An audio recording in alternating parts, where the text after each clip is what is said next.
Hello student, start करेंगे part 4 of chapter 2 is matter around us pure. 3 parts हमने discuss कर लिए हैं इस चैप्टर के। This is your fourth part. Fourth part में हम फ्रैक्शनल डिस्टिलेशन यहाँ से स्टार्ट करेंगे। इससे पहले हमने वेरियस मेथड्स डिस्कस किए जो हम यूज़ करते हैं to separate different components of a mixture depending upon their difference in physical properties, right. अब ये डिस्टिलेशन प्रोसेस है, ये this is another physical method which is use to separate different components of a mixture. तो ये कहाँ use होता है? जब मिक्सचर के कंपोनेंट्स में बॉइलिंग पॉइंट्स का डिफरेंस हो तब हम डिस्टिलेशन यूज़ करते हैं। अगर different components of a mixture के बॉइलिंग पॉइंट्स में डिफरेंस 25 डिग्री सेल्सियस या 25 केल्विन से ज़्यादा होगा तो हम डिस्टिलेशन प्रोसेस यूज़ करेंगे, right? It is the process used for separation of components of a mixture containing two miscible liquids that boil without decomposition and have sufficient difference in their boiling points.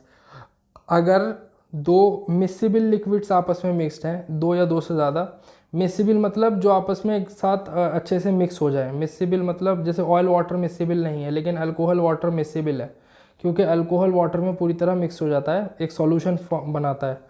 तो miscible liquids अगर हैं दो या दो से ज़्यादा और वो डिकम्पोज नहीं होते बॉयल हीट देने पे, डिकम्पोजिशन नहीं होता और उनके अंदर बॉइलिंग पॉइंट में सफिशिएंट डिफरेंस होता है। कितना डिफरेंस चाहिए? मिनिमम 25 केल्विन से ज़्यादा, राइट। मिनिमम 25 केल्विन या उससे ज़्यादा। तो जब 25 केल्विन या उससे ज़्यादा बॉइलिंग पॉइंट्स में डिफरेंस होता है तो हम डिस्टिलेशन प्रोसेस यूज़ करते हैं सेपरेट करने के लिए दो मिसिबल लिक्विड्स को उसके मिक्सचर या सॉल्यूशन में से, राइट।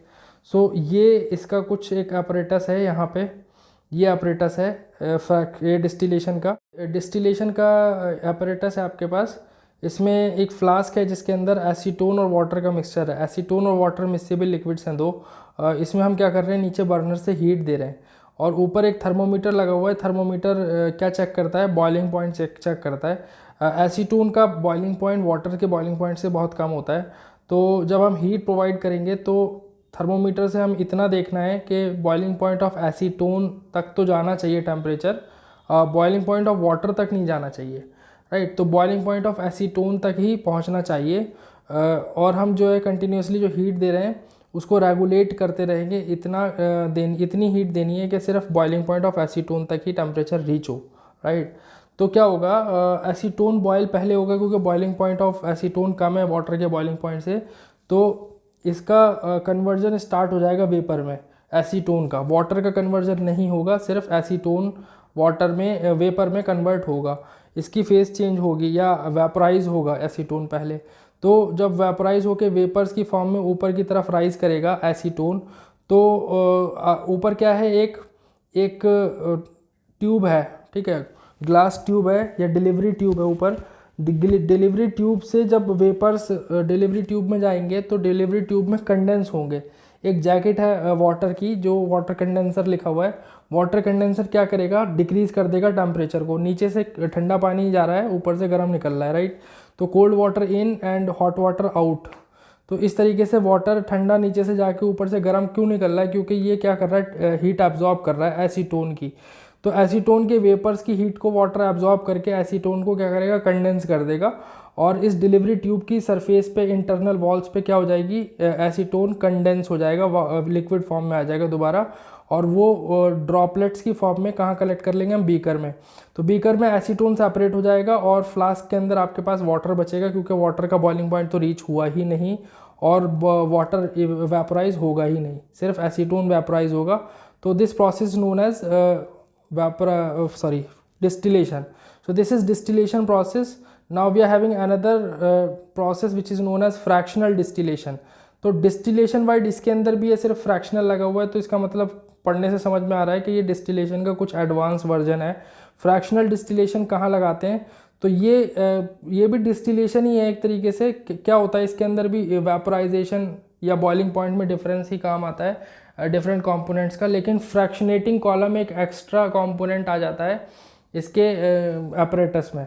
तो क्यों यूज़ करते हैं, कहाँ यूज़ करते हैं? जब मिसिबल लिक्विड्स के कंपोनेंट्स ऑफ मिक्सचर अगर इस तरीके का है जो मिसिबल हैं और आपस में मिक्स हो जाते हैं, बट उनके बॉइलिंग पॉइंट्स में जो डिफरेंस है वो 25 केल्विन से कम है। मतलब सेम कंडीशन है, 2 या 2 से ज़्यादा मिक्सिबल लिक्विड्स अगर मिक्सड है मिक्सचर या सॉल्यूशन में, बट उनके बॉइलिंग पॉइंट्स में 25 केल्विन या 25 डिग्री सेल्सियस से बॉइलिंग पॉइंट अगर उनका कम है, डिफरेंस कम है बॉइलिंग पॉइंट्स में, तो क्या होगा, हम फ्रैक्शनेटिंग कॉलम के थ्रू डिस्टिलेशन करेंगे, यानी फ्रैक्शनल डिस्टिलेशन हमारे लिए काम आएगा. So it is a process which is almost same as simple distillation, but this is used for separating a mixture of 2 or more miscible liquids for which the difference in boiling points is less than 25 Kelvin. अगर 25 kelvin से कम है boiling points में difference components of a mixture के, तो हम क्या करेंगे, इसे यूज़ करेंगे फ्रैक्शनल डिस्टिलेशन को. अगर हमें पेट्रोलियम प्रोडक्ट्स को सेपरेट करना है, पेट्रोलियम प्रोडक्ट्स कैसे सेपरेट होते हैं, क्रूड ऑयल से मालूम है हम पेट्रोलियम प्रोडक्ट्स ऑब्टेन करते हैं, तो पेट्रोलियम प्रोडक्ट्स के बॉइलिंग पॉइंट्स में ऑलमोस्ट बॉइलिंग पॉइंट में डिफरेंस 25 केल्विन से कम ही होता है. थोड़ा थोड़ा डिफरेंस होता है बॉइलिंग पॉइंट्स के अंदर, तो हम वहाँ पे हम फ्रैक्शनल डिस्टिलेशन लगाते हैं. ये अपरेटस है फ्रैक्शनल डिस्टिलेशन का. इसमें फ्रैक्शनेटिंग कॉलम एक नई चीज़ है. फ्रैक्शनेटिंग कॉलम का फंक्शन क्या होता है, फ्रैक्शनेटिंग कॉलम का फंक्शन होता है टेम्परेचर थोड़ा डिक्रीज़ करना. हमारे पास अगर कोई मिक्सचर है जिसके कंपोनेंट्स के बॉइलिंग पॉइंट्स में डिफरेंस 25 केल्विन से कम है, तो जब हम हीट देंगे तो क्या होगा, कुछ पूरी की पूरी एक ही चीज़ वेपोराइज नहीं होगी, कुछ दूसरे कंपोनेंट के वेपर्स भी मिक्स हो जाएंगे, क्योंकि बॉइलिंग पॉइंट में ज़्यादा डिफरेंस नहीं है. अगर एक चीज़ वेपोराइज हो रही है तो दूसरी चीज़ का रेट ऑफ इवेपोरेशन इतना बढ़ जाएगा कि वो भी वेपर्स के फॉर्म में उसके साथ मिक्स होके ऊपर जाएगा. तो यहाँ पे फ्रैक्शनेटिंग कॉलम में जो चीज़ इवेपोरेट हो रही है उसको कंडेंस कर देती है, जो चीज़ वेपोराइज होके आई है उसको तो पास करने देती है, लेकिन जो ग्लास बीड्स हैं फ्रैक्शनेटिंग कॉलम में गोल गोल, ये क्या करती हैं, वेपोराइज जो कंपोनेंट हो, इवेपोरेट जो कंपोनेंट हुआ है उसको कंडेंस कर देती है. यहाँ पे जो जिसका बॉइलिंग पॉइंट रीच नहीं हुआ था, लेकिन टेम्परेचर हाई होने की वजह से रेट ऑफ इवेपोरेशन इतना इंक्रीज हो गया था कि कुछ वेपर्स मिक्स होके आ रहे थे उस कंपोनेंट के वेपर्स के साथ जो कंपोनेंट वेपोराइज हुआ है. यानी जो कंपोनेंट बॉइलिंग पॉइंट तक रीच हो गया है, जिसका टेम्परेचर बॉइलिंग पॉइंट तक पहुंच गया है, वो वेपोराइज होके ऊपर जाएगा. लेकिन जिसका टेम्परेचर बॉइलिंग पॉइंट तक नहीं रीच हुआ लेकिन बॉइलिंग पॉइंट के आसपास है, तो उसका रेट ऑफ इवेपोरेशन इतना बढ़ जाएगा कि वो भी, उसके वेपर्स भी ऊपर की तरफ राइज करेंगे दूसरे कंपोनेंट के वेपर्स के साथ. तो जो कंपोनेंट इवेपोरेट हुआ है उसको क्या कर देगा, ये यहाँ पे फ्रैक्शनेटिंग कॉलम कंडेंस कर देगा, और जो वेपर्स ऊपर गए हैं वेपराइज होके, जिस कंपोनेंट का बॉइलिंग पॉइंट रीच होने के बाद वो ऊपर गए हैं, तो उनके पास कुछ एनर्जी ज़्यादा होती है, तो वो इस फ्रैक्शनेटिंग कॉलम में कंडेंस नहीं होते. वो क्या जाते हैं, डिलीवरी ट्यूब में चले जाते हैं. डिलीवरी ट्यूब में फिर से वही काम होता है, कंडेंसेशन हो जाता है उन वेपर्स का, और फिर हम प्योर लिक्विड दूसरे वाले किसी वेसल में हम कलेक्ट कर लेते हैं. So this is what the fractional distillation is. And separation of petroleum, ये तो मैंने बता दिया था अभी आपको. तो ये फ्रैक्शनल डिस्टिलेशन में और डिस्टिलेशन में एक ही डिफरेंस होता है कि डिस्टिलेशन वहाँ यूज़ होता है जब किसी भी मिक्सचर के कंपोनेंट्स के बॉइलिंग पॉइंट्स में डिफरेंस 25 केल्विन या उससे ज़्यादा हो, और फ्रैक्शनल डिस्टिलेशन कहाँ यूज़ होता है, जब बॉइलिंग पॉइंट्स में डिफरेंस 25 केल्विन से कम हो. ठीक है. एयर के कंपोनेंट्स, एयर क्योंकि मिक्सचर ऑफ गैसेज है, we all know air is a homogeneous mixture of all gases. तो आर्गन भी होती है, carbon dioxide, carbon monoxide, oxygen, nitrogen, बहुत सारी गैसेज होती हैं. तो इनका मिक्सचर एक होमोजेनियस मिक्सचर है, राइट.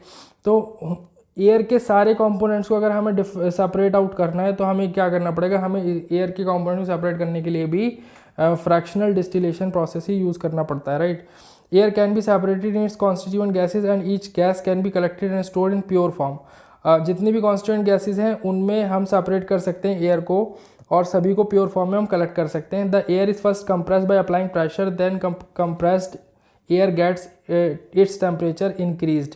तो यहाँ पे इसका एक ये दे रखा है डायग्राम, राइट. तो ये एक डायग्राम है जो ये शो कर रहा है कि किस तरह components of air separate out होते हैं. यहाँ पे एक फ़िल्टर लगा हुआ है, तो फिल्टर से जब पास होती है एयर तो उसके अंदर कोई भी पार्टिकुलेट मैटर नहीं होता है, वो सब फिल्टर से ही रोक दिया जाता है. फिल्टर से वो छन के प्योर फॉर्म में एयर जो है without particles, without dust, without anything, सिर्फ एयर अंदर जाती है कंप्रेशर में. तो ये कंप्रेशर है जहाँ पे प्रेशराइज हो रही है एयर को प्रेशराइज किया जा रहा है. तो अंडर प्रेशर एयर क्या हो जाएगी, एयर का टेम्परेचर इंक्रीज हो जाएगा, क्योंकि हम एयर के पार्टिकल्स की वेलोसिटी को रिस्ट्रिक्ट कर रहे हैं, उसकी मूवमेंट को, मॉलिक्यूल्स ऑफ एयर को, उनके मूवमेंट को क्या कर रहे हैं, रिस्ट्रिक्ट। तो वेलोसिटी की काइनेटिक एनर्जी, पार्टिकल की वेलोसिटी की काइनेटिक एनर्जी हीट में कन्वर्ट हो जाएगी, तो टेम्परेचर राइज कर जाएगा एयर का, और एयर को फिर ठंडा करना है हमें। तो ठंडा, यहाँ पे ये कूलिंग टावर है, कूलिंग टावर क्या कर रहा है, यहाँ से नीचे से कोल्ड वाटर जा रहा है और क्या ऊपर से गर्म पानी निकल रहा है, हॉट वाटर आउट। तो ये कॉइल क्या कर रही है, ये टेम्परेचर डिक्रीज कर रही है एयर का। तो कंप्रेस्ड एयर जो पहले गर्म थी वो बाद में क्या हो जाएगी, ठंडी, इस कूलिंग टावर की हेल्प से। तो ये कंप्रेस्ड एयर फिर जाती है सेपरेटर में। सेपरेटर के अंदर क्या होता है, सेपरेटर के अंदर कार्बन डाइऑक्साइड सॉलिड फॉर्म में बाहर आ जाती है, क्योंकि जब हमने कंप्रेस्ड एयर का टेम्परेचर डिक्रीज किया तो कार्बन डाइऑक्साइड जितना भी अमाउंट प्रेजेंट होगी वो ड्राई आइस में कन्वर्ट हो जाएगी, क्योंकि कार्बन डाइऑक्साइड का डिपोजिशन होता है। डिपोजिशन होने के बाद कार्बन डाइऑक्साइड सॉलिडिफाई हो जाती है। कार्बन डाइऑक्साइड लिक्विड फॉर्म में नहीं आती, carbon dioxide direct dry ice की फॉर्म में कन्वर्ट होती है, सॉलिड कार्बन डाइऑक्साइड की फॉर्म में, क्योंकि इसके अंदर सब्लिमेशन प्रोसेस होता है। कार्बन डाइऑक्साइड ड्राई आइस से कन्वर्ट होकर गैसेस में कन्वर्ट होती है, डायरेक्ट गैस फॉर्म में। लिक्विड फेज होता नहीं है सॉलिड फेज और गैसियस फेज के बीच में। तो जब हम टेम्परेचर डिक्रीज करेंगे, कोल्ड कंप्रेस एयर का, हॉट कंप्रेस्ड एयर को कोल्ड कंप्रेस एयर में कन्वर्ट करेंगे टेम्परेचर डिक्रीज करके, तो कार्बन डाइऑक्साइड वाला पार्ट सारा का सारा सॉलिडिफाई हो जाएगा, कार्बन डाइऑक्साइड की। फिर सेपरेटर में जाके कार्बन डाइऑक्साइड सेपरेट हो जाएगा, और बाकी के जितने कंपोनेंट्स हैं, ऑक्सीजन, नाइट्रोजन, आर्गन, ये सभी सेपरेटर में कार्बन डाइऑक्साइड के अलावा फिर एक्सपेंशन जेट में जाएंगे। तो एक्सपेंशन जेट में क्या होगा, एक्सपेंशन होगा। एक्सपेंशन क्या करता है, प्रेशर रिलीज कर देता है। एक्सपेंशन से जब प्रेशर रिलीज होगा तो वहाँ पे फिर गैसेस फॉर्म में आएगी हर चीज़, ठीक है। तो जिसका जो बॉइलिंग पॉइंट है वो सबसे कम होगा, वो सबसे पहले वेपर फॉर्म में आएगी या गैस फॉर्म में आएगी। तो जो भी कंपोनेंट ऑफ एयर ऐसी है जिसका सबसे कम बॉइलिंग पॉइंट है, वो सबसे पहले वेपर फॉर्म में ऊपर की तरफ राइज करेगी। और फ्रैक्शनल डिस्टिलेशन कॉलम में अलग अलग डिफरेंट हाइट्स पे डिफरेंट कंपोनेंट ऑफ एयर को हम ऑब्टेन कर लेंगे। लेकिन ऑक्सीजन, क्योंकि उसका बॉइलिंग पॉइंट सबसे ज़्यादा होता है, तो ऑक्सीजन हीट इतनी नहीं ले पाती और ऑक्सीजन वेपराइज नहीं होती है, तो ऑक्सीजन को हम ऐसे ही लिक्विड फॉर्म में ऑब्टेन कर लेते हैं। तो this is how we can separate all the components of air by fractional distillation process, right. So ये फ्रैक्शनल डिस्टिलेशन प्रोसेस से हमने कंपोनेंट्स ऑफ एयर सेपरेट कर लिए। यहाँ पे क्या लिखा हुआ है, air is first compressed by applying pressure and then compressed air gets its temperature increase. The compressed hot air is then to be cooled by decreasing its temperature. The air gets liquefied by decreasing the temperature of compressed hot air. तो जब हम decrease करते हैं temperature तो air जो होती है वो लिक्विफाइड हो जाती है, लिक्विड फॉर्म में आ जाती है। This liquid air is allowed to warm up slowly in a fractional distillation column where gases get separated different heights depending upon their boiling points. तो फ्रैक्शनल डिस्टिलेशन कॉलम में क्या होता है, डिफरेंट कंपोनेंट्स को हम डिफरेंट हाइट्स पर obtain करते हैं according to their boiling points. हम इस तरह सेपरेट कर लेते हैं और ऑक्सीजन को लिक्विड फॉर्म में ऑब्टेन कर लेते हैं। This is how we can separate different components of air using fractional distillation process. Now we are having another process. This is another physical method which is used to separate out the components of a given mixture. Now what is crystallization? It may be defined as a process which separates a pure solid in the form of its crystal from a solution. तो किसी भी एक solution से किसी एक solid को उसके crystals की फॉर्म में सेपरेट करने को बोलते हैं क्रिस्टलाइजेशन। क्रिस्टलाइजेशन फिल्ट्रेशन से बेटर होती है और इवेपोरेशन से सिंपल टेक्निक है, ठीक है। क्यों? क्योंकि देखो सम सॉलिड्स डिकम्पोज और सम सॉलिड्स लाइक शुगर में गेट चार्ड ऑन हीटिंग। अगर हम इवेपोरेशन प्रोसेस यूज़ करेंगे तो हीट देने पे क्या होता है, कुछ सॉलिड्स ऐसे होते हैं जो डिकम्पोज हो जाते हैं, थर्मल डिकम्पोजिशन हो जाता है, हीट देने से डिकम्पोज हो जाता है। जैसे कैल्शियम कार्बोनेट डिकम्पोज हो जाता है CaCO3 कार्बन डाइऑक्साइड और कार्बन कैल्शियम ऑक्साइड में। तो क्विक लाइम और कार्बन डाइऑक्साइड में लाइमस्टोन का डिकम्पोजिशन हो जाता है, थर्मल डिकम्पोजिशन। इसी तरीके के बहुत सारे सॉलिड्स हैं जो थोड़ी सी हीट देने पे डिकम्पोज हो जाते हैं। तो हम जो है हीटिंग से इवेपोरेशन टेक्निक से हर किसी मिक्सचर को सेपरेट आउट नहीं कर सकते।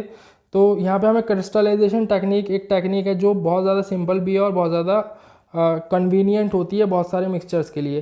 तो क्यों होती है कन्वीनियंट, मैंने बताया कि कुछ जो होते हैं सॉलिड वो डिकम्पोज हो जाते हैं और कुछ जो होते हैं वो चार्ड हो जाते हैं। मतलब जैसे अगर हम water mixed sugar mixed in water, अगर ऐसा कोई सॉल्यूशन इसमें शुगर वाटर में मिक्स है, अगर उसे हम चाहें कि शुगर हम अलग कर लें और वाटर अलग कर लें इवेपोरेशन टेक्निक से, तो हम हीट देंगे तो क्या होगा, वाटर इवेपोराइज तो हो जाएगा, इवेपोरेट तो हो जाएगा वाटर का इवेपोरेशन। लेकिन जो शुगर कंटेंट है, जितना भी शुगर को मतलब सॉल्यूट्स हैं, शुगर है, वो उसकी मतलब वो नीचे एक ब्लैक लेयर बना लेगी वेजल के अंदर, वो चिपक जाएगी वेजल में, काली काली हो जाएगी, चार्ड हो जाएगी, राइट। तो वो उस फॉर्म में हमें नहीं मिलेगी जिस फॉर्म में हम चाहते हैं, मतलब क्रिस्टल्स की फॉर्म में नहीं आएगी। तो सम इम्प्योरिटीज़ में remain in the solution even on filtration. तो फिल्ट्रेशन में क्या होता है, कुछ इम्प्योरिटीज़ रह जाती हैं, छोटे पार्टिकल्स जितने भी होते हैं इम्प्योरिटीज़ के, वो सारे पार्टिकल छोटे फिल्टर पेपर को या किसी भी फिल्टर की जो भी हमारी छन्नी वगैरह है, कुछ भी हम फिल्टर करने के लिए यूज़ कर रहे हैं, उससे फिल्टर से क्रॉस कर जाएंगे छोटे पार्टिकल्स, छोटे सॉल्यूट पार्टिकल्स, तो कुछ इम्प्योरिटीज़ रह जाती हैं। तो इसलिए प्योर फॉर्म में कुछ नहीं मिलते हमें मिक्सचर्स, राइट। कुछ मिक्सचर्स की कंपोनेंट्स प्योर फॉर्म में हम सेपरेट नहीं कर पाते हैं फिल्ट्रेशन से, तो इसलिए हमें क्रिस्टलाइजेशन यूज़ करना पड़ता है, राइट।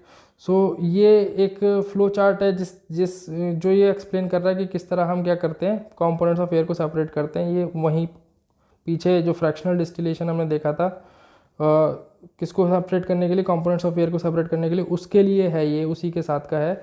एयर को पहले हमने कंप्रेस किया था और कूलिंग की थी, प्रेशर अप्लाई करके हमने प्रेशर को डिक्रीज़ किया था, टेम्परेचर को डिक्रीज़ किया था। पहले प्रेशर अप्लाई करके कंप्रेस किया था, फिर उसके बाद डिक्रीज़ किया था टेम्परेचर, तो वो एयर लिक्विड फॉर्म में आ गई थी। उसके बाद हमने फ्रैक्शनेटिंग कॉलम में उसे वार्म होने के लिए थोड़ा सा छोड़ा था। तो जब हमने एक्सपेंशन जेट से फ्रैक्शनेटिंग कॉलम में उसको छोड़ा था लिक्विफाइड एयर को, तो गैसेस सेपरेट हो गई थी डिफरेंट हाइट्स पे वजन के। तो जिसमें सबसे ज़्यादा जो बॉइलिंग पॉइंट है वो किसका है, ऑक्सीजन का है, -183 डिग्री सेल्सियस। और यहाँ पे सबसे कम किसका है, -196 डिग्री सेल्सियस, ये किसका है, नाइट्रोजन का। तो इसीलिए ऑक्सीजन लिक्विड फॉर्म में हमने ऑब्टेन की थी, right. So this is how we have completed our part 4 of this chapter. Now will discuss our 5th part in next session. So that's it for today, thank you very much.